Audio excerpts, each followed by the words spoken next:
Da palavra de Deus, neste dia em que a igreja comemora seus 17 anos de organização.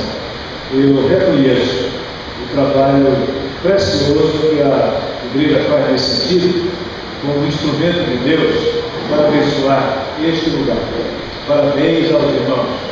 Parabéns não somente pelo povo da igreja, pelos irmãos da igreja, esses é que formam de fato a igreja, mas também parabéns pela estrutura física da igreja. Cada dia cresce, cada dia melhora, cada dia fica muito mais bonito. Isso é bom, é um investimento que nós reconhecemos que os irmãos estão fazendo e, de fato, fazem isso para a glória de Deus e recebem do próprio Deus a recompensa também. Parabéns, portanto, Deus abençoe. Esperamos que continuem assim, trabalhando para o Senhor com muita alegria, sabendo, como diz a Bíblia, que é de Deus que nós recebemos a recompensa. Deus abençoe, portanto. Vamos abrir a palavra de Deus no Evangelho de Atos, capítulo 3.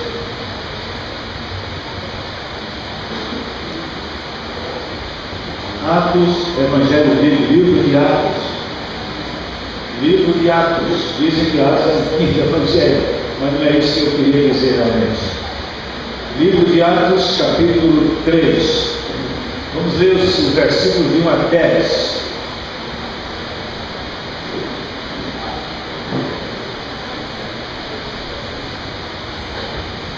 Atos 3, de 1 a 10. Vamos ver o texto. Pedro e João subiam ao templo para a oração da hora nona. Era levado um homem coxo de nascença, o qual punham diariamente à porta do templo chamada Formosa, para pedir esmolas aos que entravam. Vendo ele a Pedro e João, que iam entrar no templo, implorava que lhes dessem uma esmola, Pedro, fitando-o juntamente com João, disse: olha para nós. Ele os olhava atentamente, esperando receber alguma coisa. Pedro, porém, lhe disse: não possuo nem prata nem ouro, mas o que tenho, isso te dou. Em nome de Jesus Cristo, o Nazareno, anda. E tomando-o pela mão direita, o levantou imediatamente, e os seus pés e tornozelos se firmaram. De um salto se pôs em pé, passou a andar e entrou com eles no templo, saltando e louvando a Deus. Viu-o todo o povo a andar e a louvar a Deus. Reconheceram ser ele o mesmo que esmolava, assentado à porta formosa do templo, e se encheram de admiração e assombro por isso que lhe aconteceu. Vamos orar? Bendito Pai, graças te damos pelo registro desta palavra, a tua palavra que nos alimenta, que nos faz te conhecer muito mais, que nos faz crescer no conhecimento do Senhor. Estamos gratos por isso e pedimos que o Espírito Santo promova em nossa mente a compreensão que é devida deste texto, para que sejamos edificados e os frutos venham para a tua glória. Nós oramos em nome do Senhor Jesus. Amém. Meus amados irmãos, nós vivemos em uma sociedade que nos traz alguns desafios. Prestem bem atenção a isso. Vivemos em uma sociedade que nos traz alguns desafios. O primeiro deles é a busca por transcendência. A sociedade secular nos traz inicialmente esse desafio, a busca por transcendência. O que quer dizer isso?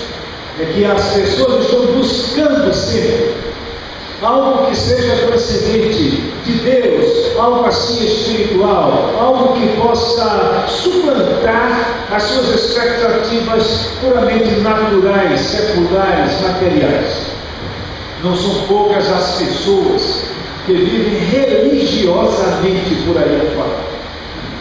Então essa é uma busca, um desafio grande que a sociedade secular hoje tem. O outro desafio é de significância. Notem bem, transcendência por um lado, a busca do religioso, do que é místico, mas também estão buscando a significância. As pessoas estão procurando se valorizar mais, cada um buscando os seus direitos. A sociedade ficando cada dia, os grupos sociais, aliás, ficando cada dia mais organizados. É claro, cada um busca o seu direito. E o outro desafio importante é que buscam também a comunhão. As pessoas não estão querendo mais viver sozinhas. Quanto mais comunhão, melhor. Estão se organizando cada dia os sindicatos, as associações, essas coisas todas, para fazer com que as pessoas afins possam viver em comunhão.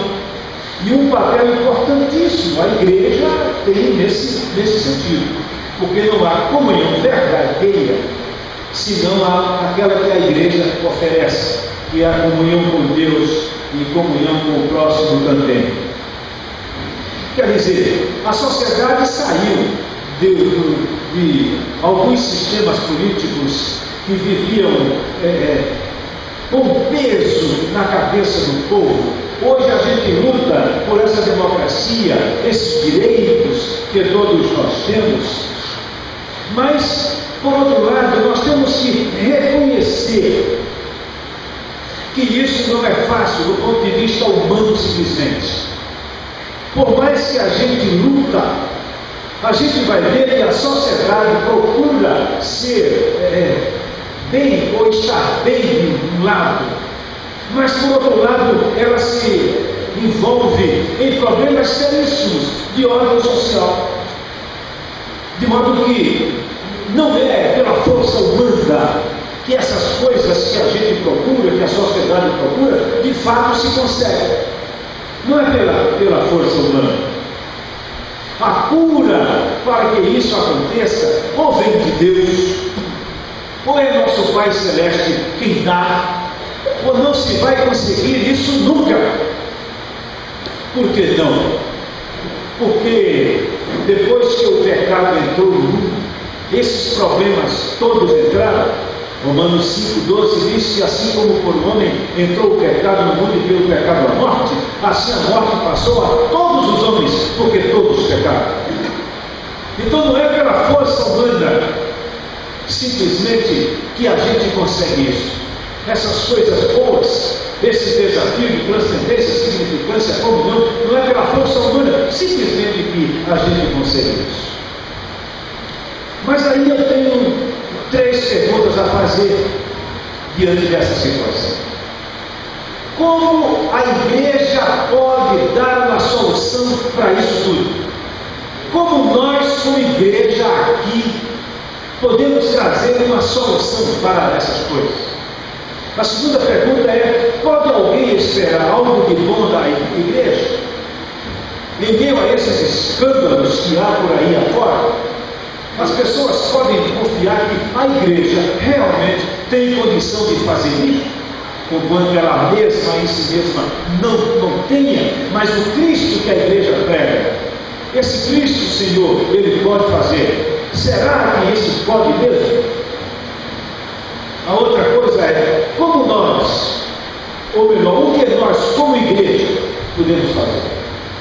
Cada um pode pensar: eu, como membro desta igreja, posso fazer alguma coisa para melhorar a sociedade, para implementar essas coisas boas que todo mundo quer?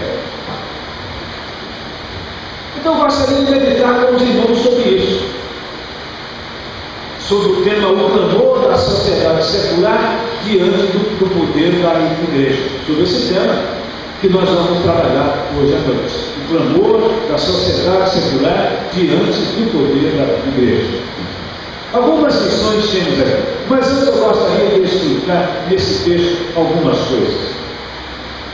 do capítulo 3 de Atos, deste capítulo aqui, até o capítulo 7, o livro de Atos mostra o testemunho da igreja apostólica, o testemunho apostólico, tanto em Jerusalém, que foi base para a igreja atingir as outras partes do mundo inteiro. O escritor Lucas, deste texto, teve a preocupação, inspirada por Deus, certamente, para fazer esse registro. Por quê? Por causa da importância que a igreja sempre teve, tem e terá para o bem deste mundo. Mas especificamente neste texto, capítulo 3, o autor mostra o milagre e um milagre, aliás, e um sermão com base nesse milagre. Quando nós olhamos todo o capítulo 3, vamos ver exatamente isso. O milagre que Deus efetuou e o sermão que veio desse milagre exatamente.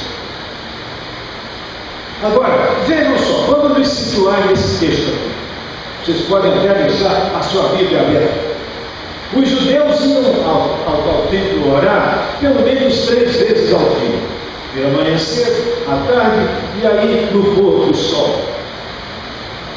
O versículo 2 diz que um homem era levado, coxo de nascença, e ali ficava pedindo esmola. O versículo 3 diz que Pedro e João foram chegando naquela hora. Eles mantinham o hábito judaico de orar naquele momento, na hora nona, 3 horas da tarde. E aí diz o texto que aquele homem lhes pediu uma ajuda, esmola. E aí o milagre começa exatamente naquele momento. Como é que nós entendemos isso? À luz da providência de Deus, que naquele momento, exato momento, que Pedro e João estavam entrando no templo, aquele homem estava ali, naquele exato momento, pedindo aquela ajuda a eles, estava ali esmolando, e foi ali que Deus providenciou para que eles chegassem e encontrassem aquele homem ali pedindo esmola. Providência de Deus, sem dúvida nenhuma. Que lições podemos tirar daqui? Primeira coisa, o homem estava ali para pedir esmola simplesmente. Isso era comum naquele tempo.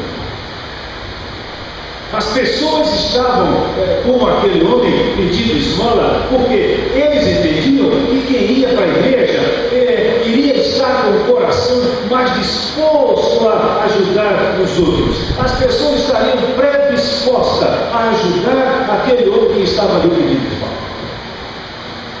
Qualquer semelhança com o nosso tempo não é mera coincidência, não. Muitas vezes as pessoas não querem nada com Deus, mas querem com a igreja, com o povo de Deus, porque sabem que o coração do povo de Deus é um coração pronto para ajudar, é um coração de pessoas boas para poder ajudar. Era exatamente isso que aquele homem estava ali, nada mais. Ele não imaginava que aquele milagre iria acontecer a ele naquele momento. Agora, meus irmãos, aquele homem ali representa essa sociedade em que nós vivemos. Sociedade carente, sociedade pedinte, sociedade que não precisamos ir muito longe para ver a grande necessidade que ela tem. Estava vindo do trabalho ontem à noite, já estava tarde, trabalho da nossa igreja. E passei por um lugar, aqui em nossa capital, que me deu medo. Havia muita gente, mas a forma como aquelas pessoas estavam procedendo me causou medo. um lugar estranho, mas tinha que passar por ali. E eu fiquei pensando, à medida que passava um carro devagar por aquele lugar, como aquelas pessoas, a grande maioria jovens, com trajes diferentes, coisas assim estranhas, mas muito estranhas, estavam ali, passando a noite, curtindo a noite, bebendo e, quem sabe, tomando drogas, estavam ali.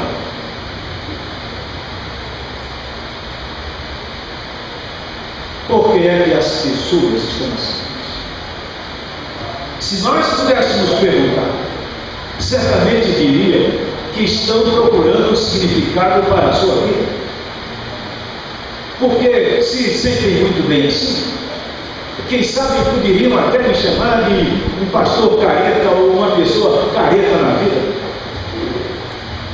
Porque iriam me ver, quem sabe, com esse traje aqui, e dizendo: esse camarada é o que? Religioso, e ele não entende essas coisas que nós entendemos. Se nós perguntássemos àquela gente, a qualquer um que estava ali, principalmente alguns de trajes escandalosos, certamente diriam que aquilo ali é bom, aquilo ali faz bem, aquilo traz alegria. Essa é a sociedade do meio da qual vivemos. Conquanto procure transcendência, conquanto procure significância, conquanto procure comunhão, é uma sociedade que acha que com o aqui e o agora, as coisas materiais podem resolver o problema. Essa é a grande missão que nós temos de início. Aquele pedinte estava ali simplesmente para pedir esmola, e nada mais. Ele não tinha a mínima ideia do que iria acontecer a ele naquela hora. E aí aproveitou para ir para aquele lugar onde as pessoas estavam indo adorar, pensando nele: eles vão com o coração predisposto para me ajudar. Quem vai buscar a Deus, quem vai adorar, as pessoas da igreja, tem um coração bem predisposto para ajudar o seu próximo. Essa é a primeira lição que nós temos. Estava ali para pedir esmola. Mas temos uma outra lição interessante. É que para eles, Pedro e João eram pessoas comuns, como qualquer outro. Os apóstolos não eram tão conhecidos assim. Ainda estavam começando, a igreja estava começando.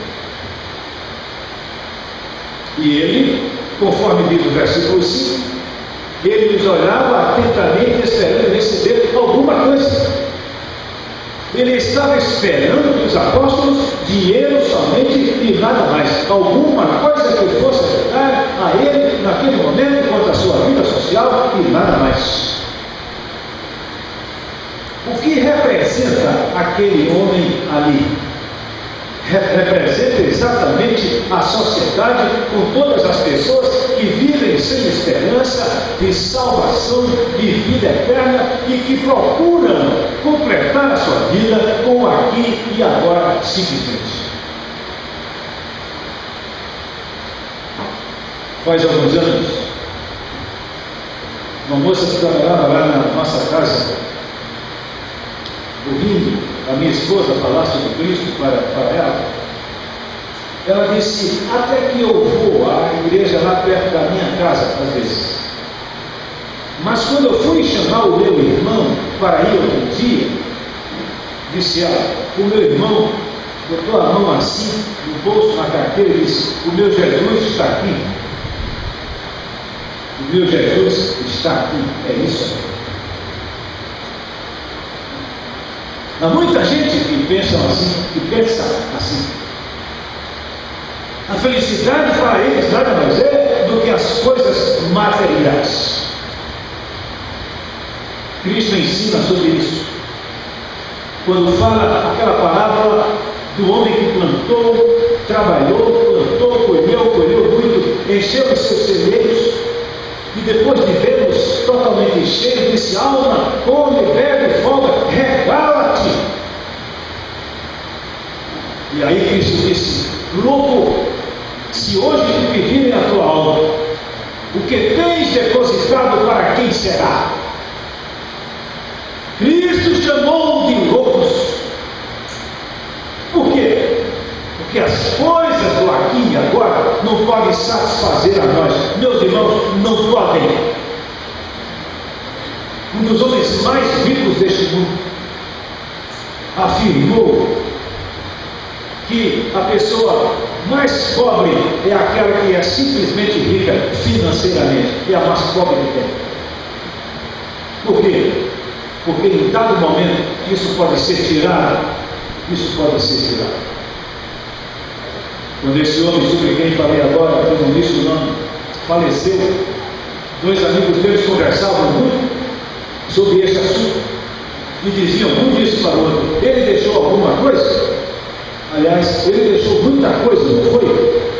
O outro falou, deixou tudo, porque ninguém leva nada daqui, deixa tudo. Então nós não devemos confiar nas coisas materiais. Se Deus nos der a condição de possuir um carro, uma casa e as mais outros bens que o Senhor nos der, vamos fazer bom uso disso para a glória de Deus, mas não colocar nisso a nossa vida. Há pessoas que não querem saber de Cristo, não querem saber de Deus, que buscam o significado da sua vida apenas nas coisas materiais, nada mais.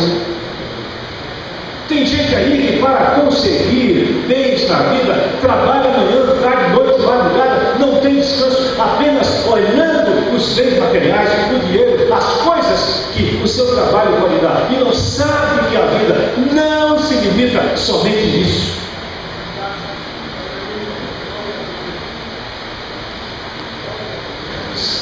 Aquele pedinho coxo simplesmente olhou para eles esperando receber alguma coisa. Estava na porta do templo, sabia que as pessoas que adentravam aquele templo estavam indo adorar, mas ele mesmo queria tirar o proveito financeiro somente, nada mais. Meus irmãos, como igreja, nós temos que entender isso. No nosso dia a dia, nós topamos com pessoas assim, nós encontramos pessoas assim. No testemunho que damos sobre Jesus e a nossa fé nele, nós encontramos pessoas assim, que rebatem essa ideia de cristianismo por esse lado, a não ser pelo lado de conseguir as coisas, como é isso que muita gente prega hoje. O cerne da mensagem de algumas igrejas nada mais é do que coisas materiais, nada mais. As pessoas buscam a Cristo pelo que Ele dá, pelo que pode fazer e não pelo que Ele é.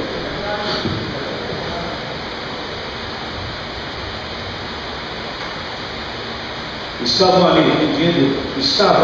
aquele coxo, pedindo esmola, simplesmente. Temos uma outra lição interessante aqui. É que aquele homem agora recebe conscientemente algo que tem valor definitivo para a sua vida. E o texto usa uma expressão interessante. É pela fé. Veja aqui os versículos 6 a 8. Pedro, porém, orando, lhe disse: não possuo nem prata nem ouro, mas o que tenho lhe ensinou, em nome de Jesus Cristo de Nazaré, anda. E tomando-o pela mão direita, o levantou imediatamente. Os seus pés e tornozelos se firmaram, de um salto se pôs em pé, passou a andar, entrou com eles no templo, saltando e louvando a Deus. Agora veja o que diz o versículo 16. Pela fé, aqui já é Pedro explicando na sua mensagem, no seu sermão, para as pessoas que estavam questionando o que eles fizeram. Olha o que ele diz assim no 16. Pela fé, em o nome de Jesus, é que esse mesmo nome fortaleceu a este homem, e agora vedes e reconhecer. Sim, a fé que vem por meio de Jesus deu a este saúde perfeita na presença de todos vós. Pela fé, ao ouvir da voz de Pedro, versículos 4 e 5, aquela expressão, olha para nós, diz o texto que ele compreendeu que alguém lhe dera maior atenção e reagiu com fé. Ele viu que ali tinha algo diferente. Quando Pedro disse, olha para nós, ele disse, o que é que eles vão me dar aqui? Certamente algo de bom vem. E aí aconteceu o que nós vimos que aconteceu. Meus amados irmãos, para aquele homem estar naquele lugar, exatamente na hora em que os apóstolos estavam indo, aquilo foi providência de Deus. Não foi por acaso. Quando lemos Evangelho de João 4, versículo 4, nós vemos algo semelhante. O encontro que Cristo teve com aquela mulher samaritana. Diz o texto que ele tinha que passar por Samaria. Os judeus não passavam. Eles não se davam bem com os samaritanos. Mas Cristo disse, nós vamos passar por lá. Eles faziam um percurso mais longe para não passar por aquela terra. Cristo disse, nós vamos passar ali. Cristo sabia o que estava para acontecer naquele lugar onde ele estava indo passar com os seus discípulos. E ao chegar lá, encontrou aquela mulher que se tornou uma missionária, dizendo que o Messias ela havia encontrado, e chamando tanta gente para ouvi-lo, conforme sabemos, e muitos encontraram a vida eterna no Senhor Jesus. Não é pelo que tu disseste inicialmente, mas pelo que nós vimos e ouvimos. A igreja tem que entender isso. O significado da igreja para o mundo tem que passar por essa compreensão. Deus providencia. Eu não posso dar outro nome a este fato aqui, senão providência de Deus, para que na hora em que os discípulos, os apóstolos, iam entrar lá no templo, aquele homem estava ali, naquela mesma hora, nem antes nem depois. Talvez chegasse depois ele não estivesse, ou coisa semelhante, mas naquele exato momento, aquele homem precisava disso. Deus tinha uma bênção para ele, e foi aquela bênção providenciada pelo próprio Deus para aquele momento. Ele tinha que estar ali pedindo, os discípulos tinham que passar por ali para que houvesse esse milagre que trouxe glória para o Senhor Jesus.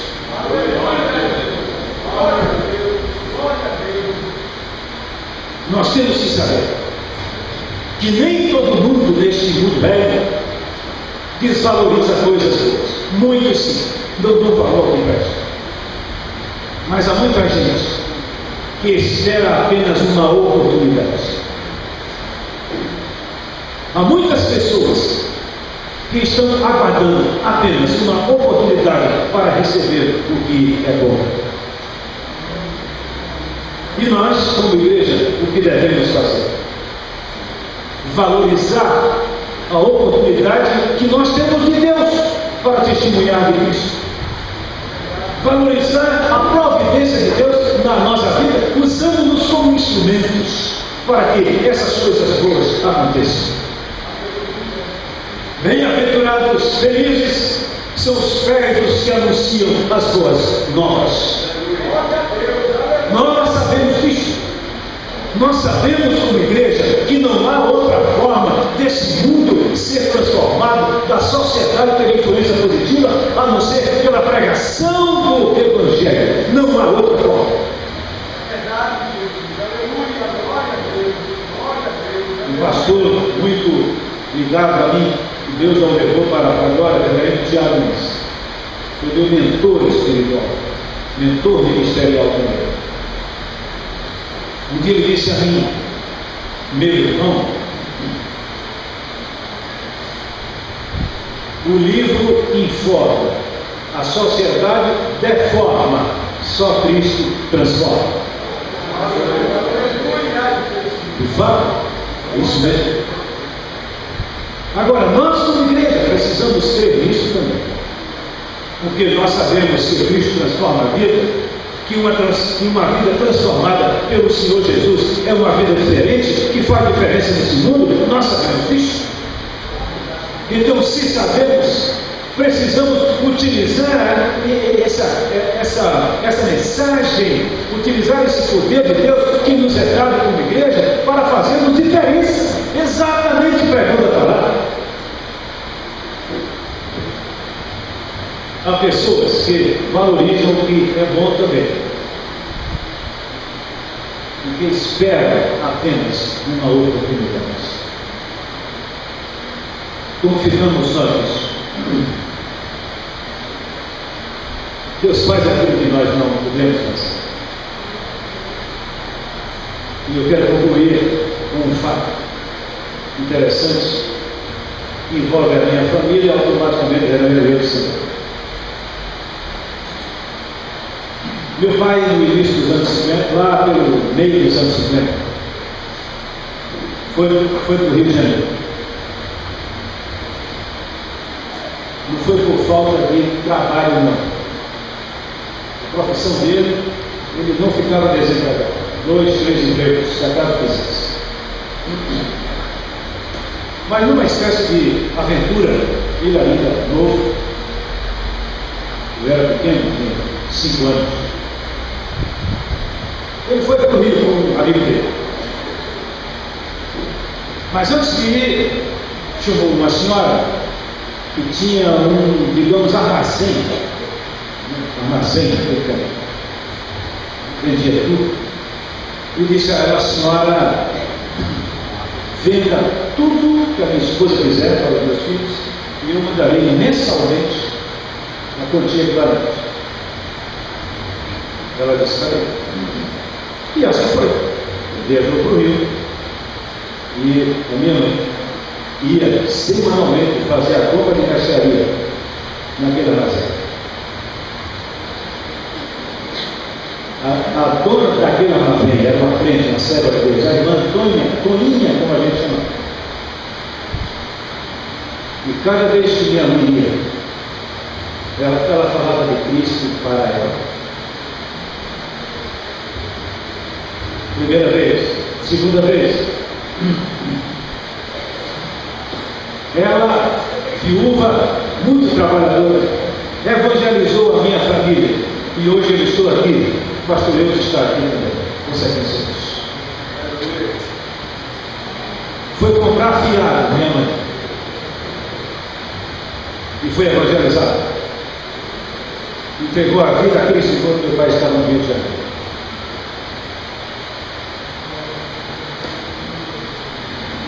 Por acaso isso? Não. Providência. 15 anos depois, meu pai também se converteu. Chegou do Rio, pouco tempo, instalou o trabalho que ele queria instalar, etc. Ouvia o Evangelho. 15 anos depois entregou a sua vida a Cristo. Mas o que me chama a atenção é a providência de Deus. Enquanto ele estava lá, minha mãe foi evangelizada aqui. E um dia ela entregou a sua vida a Cristo. Foi comprar fiado e recebeu a salvação de graça.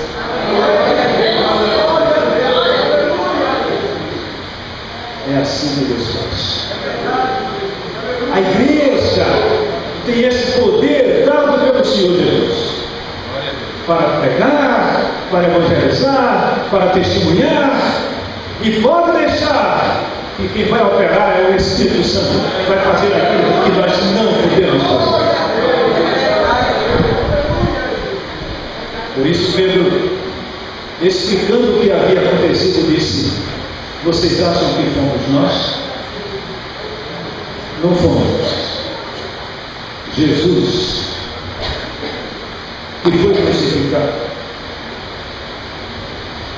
Deus o fez Senhor e Cristo, e foi pela fé nele que esse homem ficou assim. Meus amados irmãos, nós temos essa mensagem. Nós, a igreja, temos essa mensagem. Se o cristianismo não fizer algo nesse sentido, está perdendo a razão de ser. Porque a mensagem salvadora, a palavra de Deus, dá a nós, e nós precisamos exercer. Se na sua casa tem alguém que precisa de Cristo ainda, não entregou a vida a Jesus, comece a orar e comece a testemunhar, comece a falar de Cristo. Se o seu vizinho da frente, de trás, do lado do outro, precisa ouvir o Evangelho, ore a Deus, peça de Deus a sabedoria para transmitir essa palavra. Porque somente o poder de Deus pode transformar os corações. A Bíblia diz que o Evangelho é o poder de Deus para a salvação de todo aquele que crê. Esse poder é dado à igreja, da palavra, para pregar e operar a mudança de vida. Não temos prata nem ouro, mas o que temos, isso te damos. Em nome de Jesus, levanta e anda. O texto diz que o homem levantou e saiu glorificando Deus. Se cremos nisso, como de fato cremos, vamos pregar esse evangelho. Para que haja diferença no mundo, para que a sociedade tenha a mudança de vida. E aquelas três coisas sobre o que eu falei no início: transcendência, significância, que coisa importante. Essas coisas venham para aqueles que se tornarem filhos de Deus. Que Deus nos abençoe.